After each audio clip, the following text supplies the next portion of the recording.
ഏതൊരു സമൂഹത്തിലും അല്ലാഹു തആല നന്മ ആഗ്രഹിക്കുമ്പോൾ അവർക്ക് വിമോചകനായി രക്ഷകനായി വരും അല്ലാഹുവിന്റെ പ്രവാചകന്റെ സന്താന പരമ്പരയിലെ ഏതെങ്കിലും മഹാന്മാർ. കേരളത്തിന്റെ തണലവരാണ് ഇന്ന് അല്ലാഹു റബ്ബുൽ ഇസ്സത്ത് നമ്മുടെ സമസ്തക്ക് വലിയ ഒരു നിധി നൽകിയിരിക്കുകയാണ്.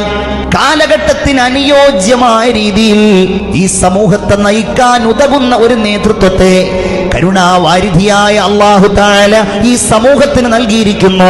സയ്യിദ് മുഹമ്മദ് ജിഫ്രി മുത്തുക്കോയ തങ്ങൾ, അല്ലാഹു ബഹുമാനപ്പെട്ടവർക്ക് ദീർഘായുസ് നൽകുമാറാകട്ടെ.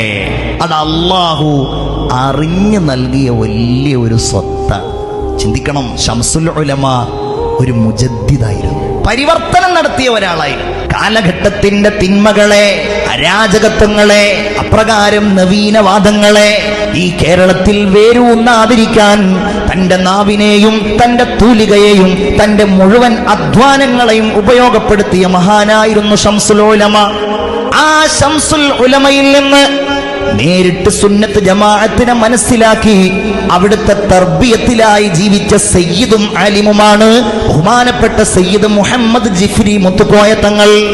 റസൂലുള്ളാഹി പറഞ്ഞ ഹദീസ്, കസഫീനത്തി നൂഹ് നബിയുടെ ആ കപ്പൽ ഇന്ന് ജിഫ്രി തങ്ങളാണ് തുഴഞ്ഞുകൊണ്ടിരിക്കുന്നത്.